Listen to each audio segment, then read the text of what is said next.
Yaba munya machema kwaba emfa emra bedwam tumedi so on Adom TV live on DSTV channel 280 Go TV channel 119 Multi TV dey boss on live and so you stream on all social media platforms. Check it on Facebook Adom TV Extra, Adom TV Extra, YouTube here Adom TV. Then follow me Akwasi Insia -6. Na you name come as make us the next dimension conference 2025 basso.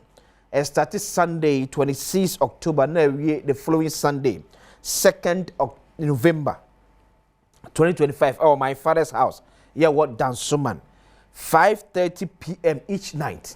Mr. Menfanye Akudiem.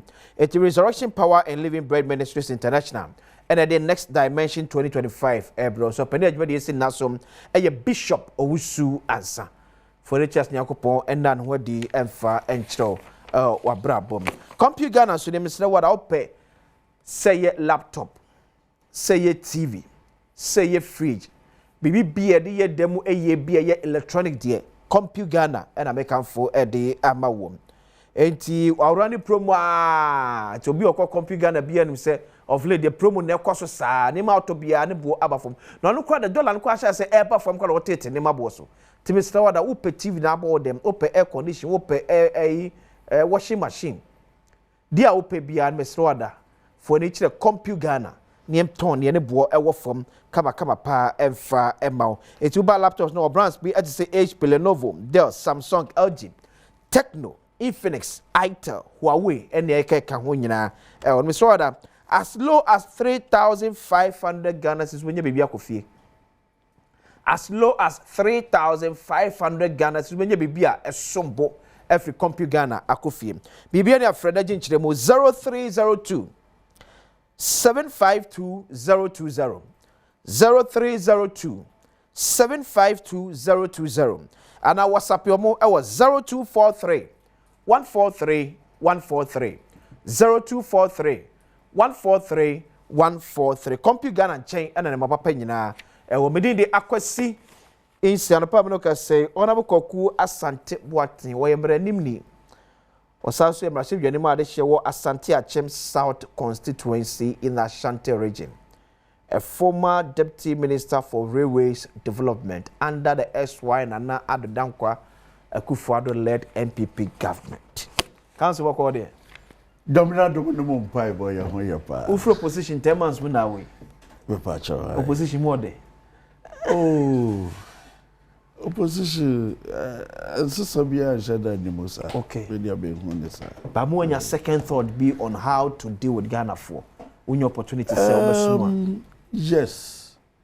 In the sense your bar power yeah normal bebre in terms of development and one social intervention your president the buyer a boa Ghana for Kosovo a free senior high.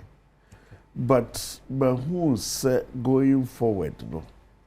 Ghana for we development via any other social interventions.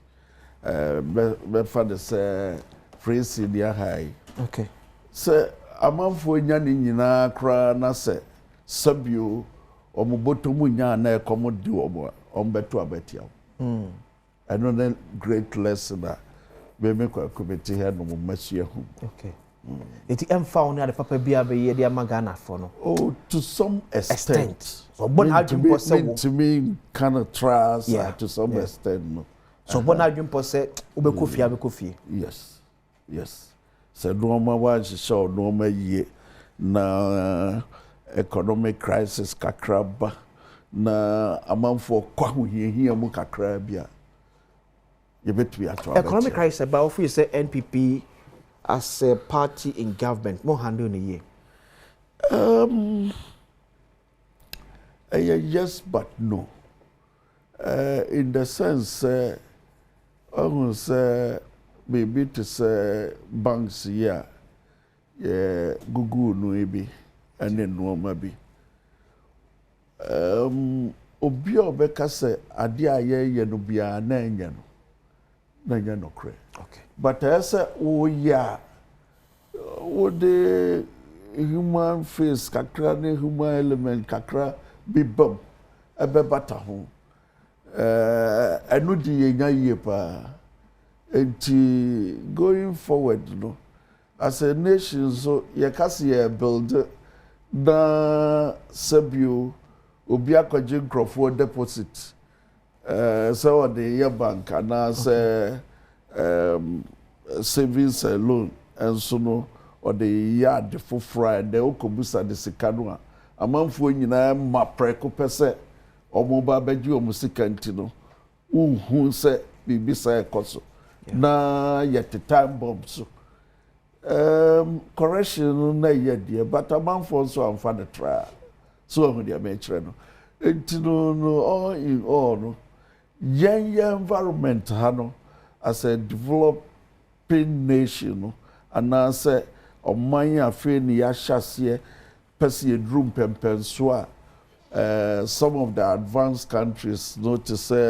Europe money countries Europe the America do no we no kanya ade bone but ye hade amanfo mfa the trust sabio sabi ye mu bebre wo ho no mu a na ye di da so nyina ne kakra na wo ho okay ye di akoto ho enti omo nso eba de sa no pese omo nso yedai enti no aye second nifa no etwa but ye no mo bi wo ho no mu a na atima mo hufo no no omo hwe ba bia etwa kono de omo no ehwere ena omo hwe nye ni yie no ana wo ye obi asu daniwa enti no nso eka ho ena ma de ba. So how many years now parliament? Me was my fourth term. Fourth term. Yes. O supported Senator Kenufrata Union as finance minister at that time. Now supporters are supporters are, but as a deputy minister in government, no. Minister be anywhere now, deputy minister be anywhere, didn't who shame. Are they? Say your government and Omubefan say, well, I will criticize it. But nanya ni papa no. Nanya ni papa mpa. Charity no one for one shame. Me no dear. Obia nsheda me hu ya na apie. And obia nso enemy any home komo. But now supported that idea. Supported that idea pa. So now it means so now okay. Someone who say politics no is about sacrifices. Yeah. So sure. A bit me aba say sabio yenua kanoforiata na onyehwe. Okay. But as a party setembia no wo power no a would be carry the masses along, yeah. Especially or supporters is very key. Entino ekodrum pempensubi na se dodo no yes oh minua we die kokwa Asante eso si form na se untie the masses no can especially wa partymen besa ekutia in the sense politics so obi ohokra na obi nya bone but utie masses no now say binua we yempeno na yesa ubetumi afre onya akro no wodem no ne na kasa se binua media bi hu de waye but say na dodo no nyina ka besre wa ebetumi ankafo adwuma to ho party ni eyie yentino Ghana fo e kan kontino said the beya ombenya confidence ewo yemu na yesa ye biemu a omo atumi ato abamai ubetumi ni nipa na kasa wo kokoam na wa sacrifice no. Okay. So basa wonya ne sa na wo take position bi a emo adodo no edi wachi no a it means that you are not carrying the masses along.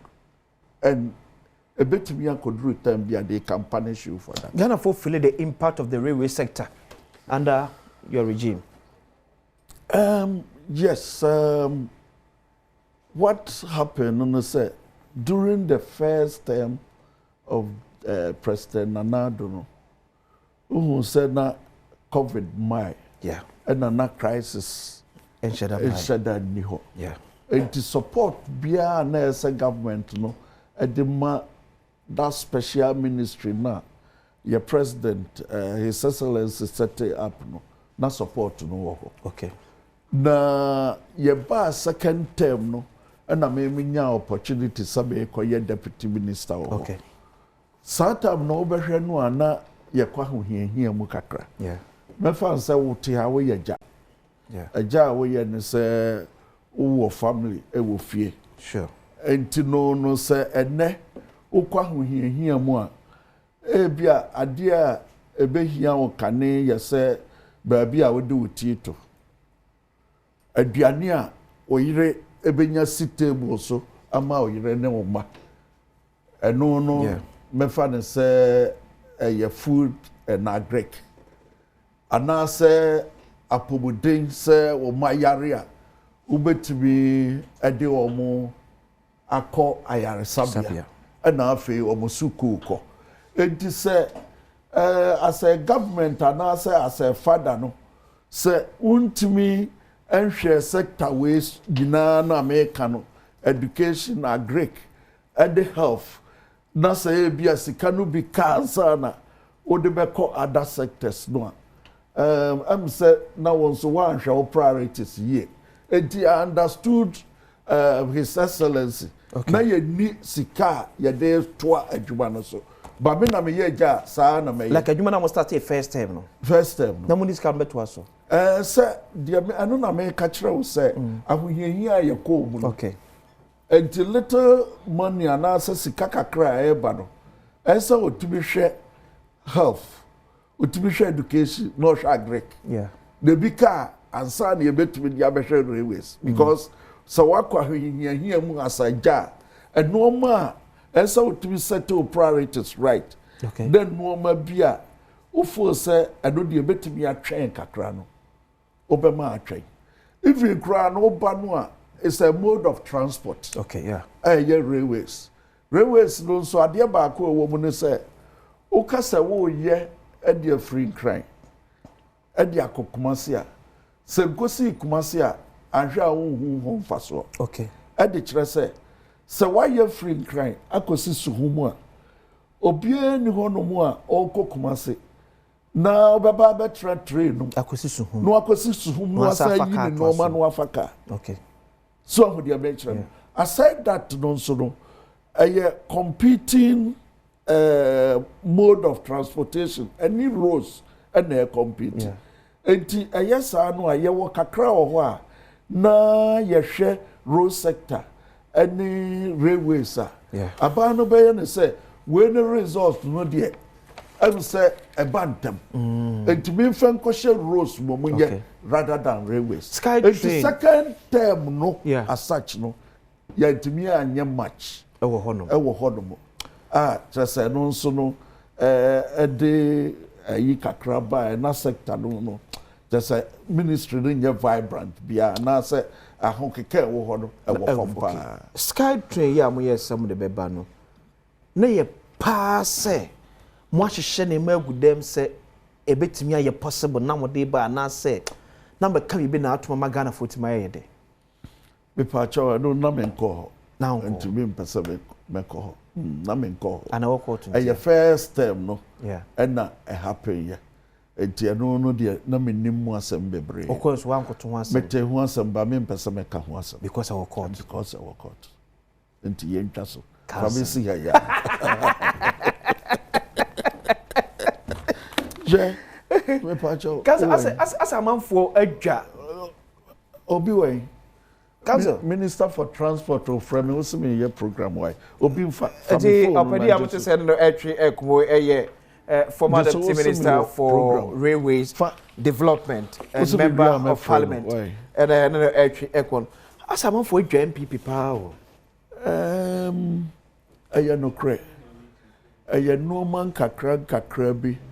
Enna ama baabi a ye free na ho keka na wo ho da fe baabi a ya bedroi em say ya nhihye no ma yie am from so bebre by but ye mpanimfo no nso no still ya no omokoso ye mistakes get ya emo ebi eri ade omo say ye besa akoto aba sure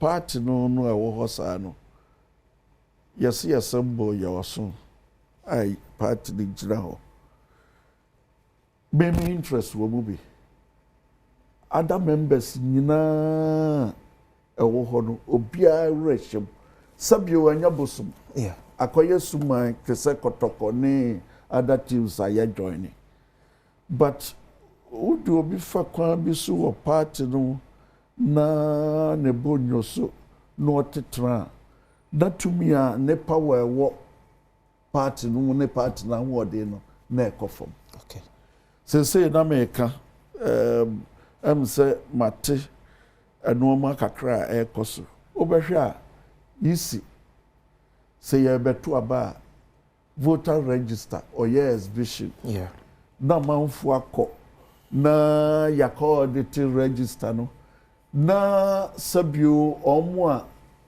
awu kɔ nyinaa no yɛto aba wɔ polling station ha electoral area ha constituency ha yɛne yɛte constituency hɔ yɛnim sɛ agya mɛnsa wawu yɛakɔ na ayi ame akɔbɔ nso a ɔka te asefoɔ ho yɛyɛ exhibition ɛyɛ audit sɛ saa nkurɔfoɔ no a awu no nyinaa no yɛbɛyi wɔn afirim yɛbɛkɔ akɔyɛ elections yɛse yɛyɛ audit mo se ɔmo a awuo no deɛ ɔmo di nkam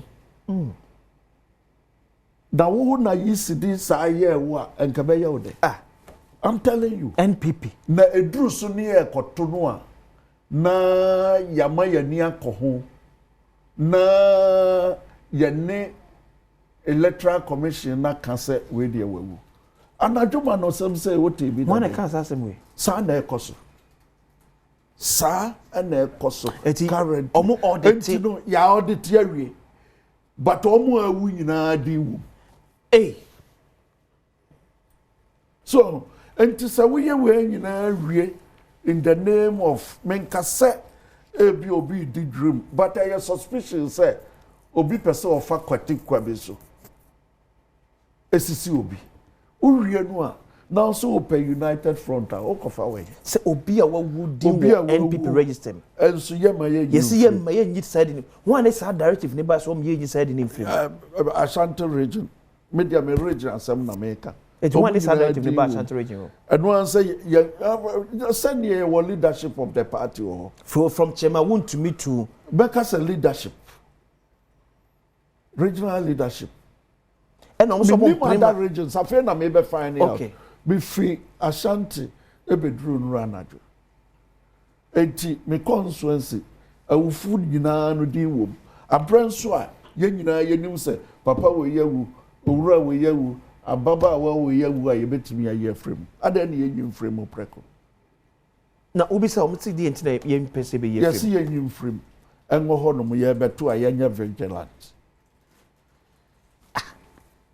so enti no ayesa no a mente ye national leadership nase but me ba ha no ma yesa meto me bu ase said the be ya me kasa na nkobro so because me ba no nipa ba ku mienu me wife cry no de was me ba ha ma me mo obi adi so enti me ama shede slow down enti question no a obebusa me bia no metete ani kakra emrepam no yebebom no but see if say we ewo ho na no kwede that's what is happening then as a member of parliament what are you doing any now reason no above the region if I'm national to seek for better clarification pacho yehu we no the next council meeting okay you be raise okay issue no near flag okay council meeting no me hobby maybe someone okay. Because me be that ya voter exhibition ne normal be brave wagana na wo no as a party no electoral commission na didi wa anka be ya ode and na wa internal elections utimi ma we koso enti from the word go no o for say obi ekowini na so obi nso for say bibi kakra koso no ko gina we so ana we ye ne de na party no na open ye ana say umpe party ni ye That's what is happening. You can verify, you can check. And it's very sad. Just say, Mpensenpensenmu, and that's what is happening in the party. But so far, who monitor campaign, of course, not to say. Oh, campaign so far, dear. Yeah. But a man for Buafu. Why? I will form. Oh, party for the Bebre. Some Bebre at Yatra. No, me try what dear say. Oh, party there were honor. I will say, ya dear ration. Yeah. Baby ration. So, yeah, NPP near ration. Obia market women. Ya ration. But ya ration, and now a mahoke canon so. So, it me costro. And to say, Utietia Obina so, Nene Fa, who dear so, Wamanan Chrenadri, now we get no Maditianoa, now I train home. Okay. Or train home could try and China. Or soon the old who says, you are dear, but soon need to me a woman neck of them. And to Shahon your papa Kufuor time. Ne wo ho wo party no mu a nyesa na wo ho sese adentra we find say ye koto police station aba Yeah.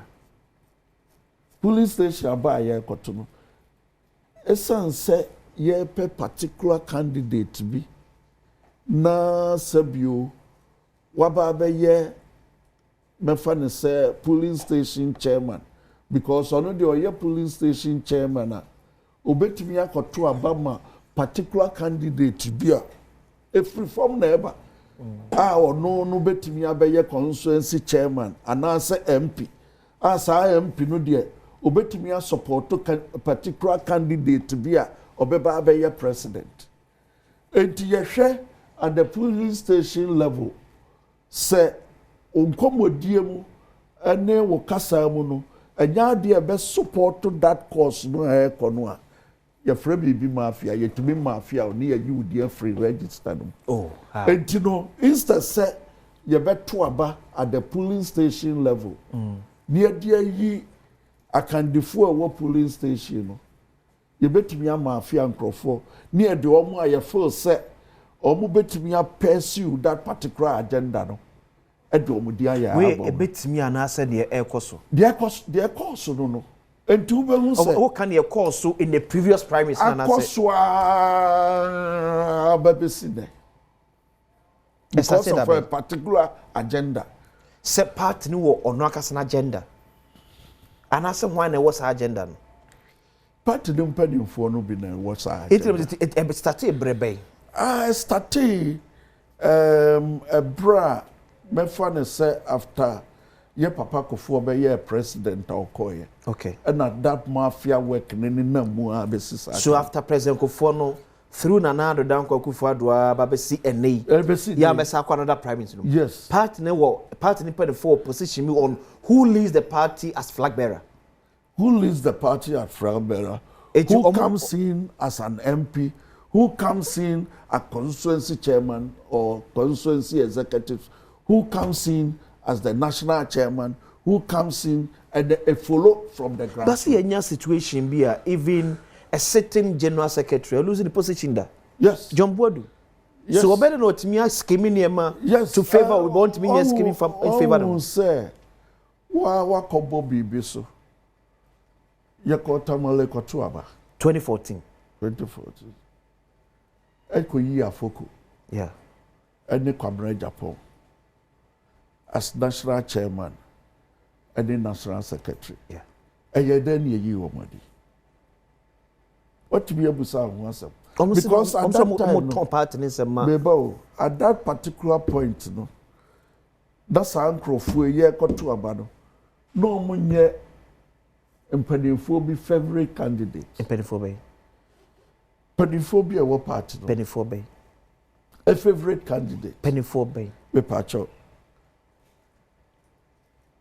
Nipa bebre ne makasa ansa na meba ha me wa ha kra na me kan messages send bi den yam panimfo bi a favorite Oh, okay. Omo favorites na winning election no. Enti ya tuwie ya bae no. Afoko de na ya set up. One kwabran de po nyina. Just to get them out. Yes, set you up. Sana media me. Omo to set up ni. Omo to mu. Ani edi yi omo adi. Afoko kwabran Japan were set up. Yes. By party mpenifobi. Yes. Enna polafoko ne kwabran Japan na so koto set up ni. Kwabran kra de. So share afoko incident ni see say afoko akọje sika ni ade. But me fan say na entrapment and I say the nkrofo ye dey say beshe da brew be na oji a camera ni ade a twa ni ade akotudwa. Entimi dia me fan say ni nyina no na ye setup. Sa na me de ma dwe ye be. So tiase. Enti by yetimi ye dai eyi omo mienu si nchai. So omo dia me nchai. Okay. Ani ye kofa nkrofo a ye feel say ombetimi aboa ama agenda no aye set down. Na de na me kan no say we ye party sa na in the name of a particular candidate no udi tie nkrofo fa ahodie so a afa wo pa unity na be free here na ba ukofa unity no way because obia wo sabe me free Asante achim ma call me fourth term we hear me ayaya dia at least no my baby constituency chairman for 4 years Adamasa ba me fourth term at least my nipa be more papa kakra almost look up to me and it's all the way for kwame so na say e kwan no nya no a ufo some supporters the be yo mo de no mo anya ho keka na bibia omo nyina ade omo support abeboa na but say okay eba ye free baby ni aba bedru haba penifo obi ampese o kanokre obi ampese o kanokre but no cry woman no say but ono bo de fache me yes say no cry say ye set up polafoko yeah ene kwabena Japan yeah eno mo nso ani ana ono mo koto mu dia then obetimi aka so mo na atu o mam na akoto mu basa ye fa say makoy election aba yeah makoy national election a winning national chairman and fa ho background a oye obetimi ya NDC ni obetimi ya CPP ni metimi ba bi wo me fie okay wo ni ade wo ho na say oba na say oh chairman we dey ma hu say wako election aba waboka enti me fa ne say jiwe na fatio kasobi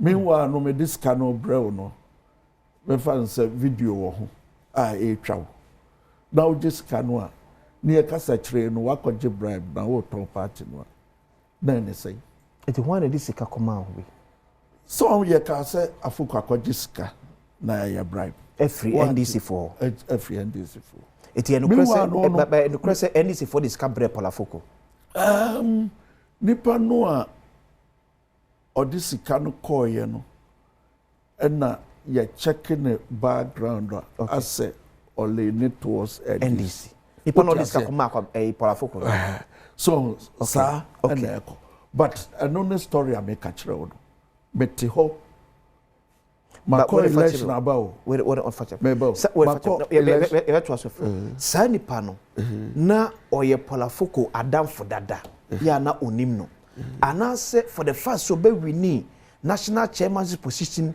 of NPP intino this is kan koma no anu ntina me ka say we go into details okay me to me and cancel bebrewa but me the American nyina na say eye boapayo and ye trapo no into it because ye wo yeah ebia wo beje but the bit me so about say no krese polafoko be winning national chairman and all this kind of brand dia then bit me so ye possible say na manfo bi susu no obetimi age say ska no aton MPP operations e dia masa nipa no many pa kuna use against MPP for we okay catch me so say ye nyina ye ti hai yeah ye nyina ye ti hai say no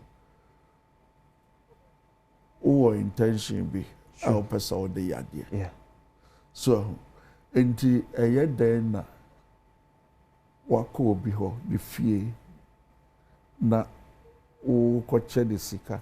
Okay. Sanye setup a na wo sign wo camera show ho. Sadia me koche yi. Me record do da me diapo. Look at the intention. What did they make sure say?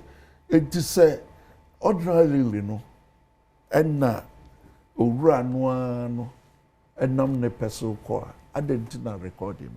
Do you suspect say NPP for be a sana etie but only one dance here. Yeni nyina na metimi akasa. O dance here. Say na NPP for be na share kire me this kan ko so kwabra powerful ko so hwe ya oje. Sana etie. NPP for share kire. Sana etie. Eh, and it's so because Palafoko ya to the din se Paul Wasika. Sana etie. And then you catch you say. Safidie no wo onya wadwen so betemi ato. What you say? Enti na me can say interest na wo party no ekọ efom ni ade me kire ba bia ye free ni ba bia ye betru. Okay. Polling station fo ayatietia o mo fa ahodie so MPsa na bi mo ye perceive say nkrofo we de say ye nyiwo mo a omo de omo support be ko akoma particular candidate be during presidential race.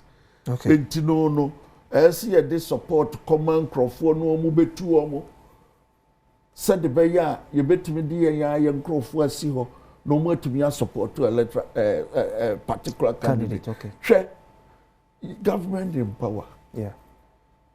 Your bar power, ye 169 MPs. Yeah. Oh, dear, see what from now. 169, no, you're so tea a bar 137 plus Formula 1. Send your Formula and Kiantimi and your majority. And so, I sound so tea at your bar 88, say, 87. What to me at Tracy, episode who say, government in power, and to one to me and support to or members to the extent say it's almost half, baby. I was starting. Episode if we say, members of my comedy who be brave, never your personal. Okay. But me, ye debi. Omo yode. Say, ye be sure be a cheap. No, your money is come up too. Oh yeah. Yeah, another time. Yeah. This is a huge platform. I may not say, Oko Asante Boateng Sauta, I'm for Tom TV. It took a chance say, yes, show be a chance. Make say, me come a better program, Nina. But maybe the Omoko share or Buachi, Emma or Buosika. One more Buosika. A penny. I don't want to. Debbie, oh no, you can't say I don't want to. You see, what's the start? One I can't was saying. Se part na anya ne ho aduro. Yes. No more to me who be o my sawa. Ma men kire de men kire mu no nwie. Me wi a bia no manya courage no de no asos. Okay. Enti from 169 they perceive obi a we perceive say obe support to obi candidature, especially Yenya Island. Okay. Those MPs now elusu seed bebre. Go and check their background. No me Alan supporters. Perceive Alan supporters. MPs no lose seat bebre. Like more primaries. Yeah, primaries ne dikano or say Asibeya Buabo, Dr. Nyamamo, Colenso, Suaman Kwamo, Neomaka. Go and check their background. Because of me Alan supporters in here. No, they will come and try and look for somebody near Maniska, near the Ababe too. Say ye tuno na se ho enya stronghold pa margin na so. Okay. Ofo say onya akro no be corporate. Na wa facility no. Because obi oho a wonim ba bia sabio sika no free and onim supporter onya akro no nya a ode betu. ya de saa kakra and the dia bedru ba dia we because me no wa contest that's a contest no emu da ho na bibie de mu a me hu ade kra be bo afu eti every 169 ya ba 137 me a me nua from na uhu de si ye ne kwan ya o de no faso at the end of the day no ono no be save party no ama enya majority on so no Alan supporter na perceived Alan supporter na men ko so what you say enti ya de sa na dia bedru ba bia ya dre I don't know what to be survive wo de no nyame ye wo de oh me bompa ye ye pa bompa ye ye so it means say ma obo sika no de be two or de be contest wa now so sika mo odru but ne nuru ne de ne so bia ska me ma ye no enuru ne de enso ya dom na delegates na na pew so be do money asomo sana me hu PC because you share that frame me ka kire be say e betumi anka me nyi sika na me ntranche we are baby sab on money pack the one share that frame oh menua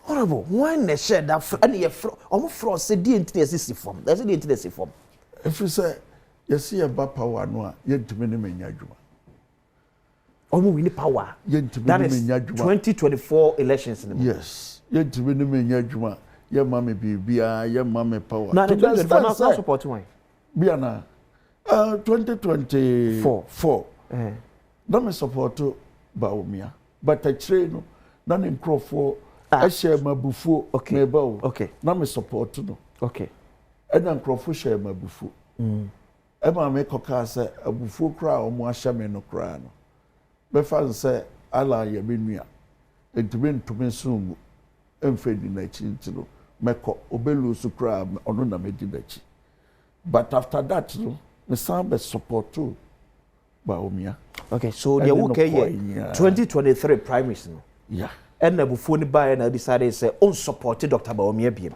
because na tita form 2023 mo presidential primaries no primaries e ho na o ka say senior Baumia tita for ahwe bufu ntino be support Alan there be na sa primaries 2020 the end 2020 the end okay so 2024 the end and na be you when support Dr. Mahmoud Baumia 2024 yeah okay me support no date now support no oh na the dikano me wo be team okay me team wa me ne wa mo ye adwuma no na dodo no ano epese ono na ye support o team na uno mo ye adwuma no mo ye adwuma at the constituency level okay like constituency campaign team ano mo na me dia be nkrofo e wo mo no ne mu dodo na support Dr. Baumia and now me key factor na wo mo no ye be MC okay otiasie enti no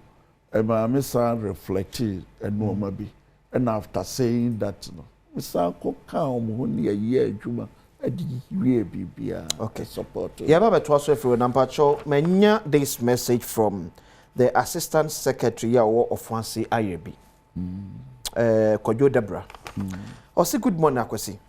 Please, what Mr. Boateng is saying about verification and validation of the album is not true. Fact 1. All deceased executives on the album will have their barcode cancelled and no one can vote for them. 2. Reps of all the aspirants during the verification and validation were taken through the process and they all agreed. Provisional album will be ready for final validation. Okay. Mr. Mekano of once ya Irebi Eastern region. Yeah. Before Ashanti and America DSC Ashanti region. Ashanti. Okay. Into me pacho limit me to Ashanti. Okay. Da ube to be afre Ashanti ana be for Ashanti ba na wasom. Because man ka Eastern region. Okay. Even en Rakrano bene obi din komo one MPB or central region or see central there. Ye twitwa bu afim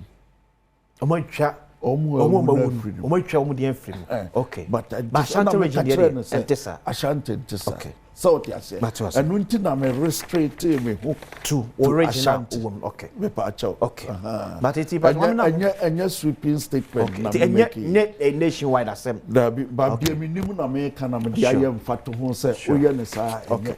Mama na womra na me to am komonso ne fa enwe sie. Pacho me di ya kwese isi aguso hwebedwam or Adom TV. Ye ba isi.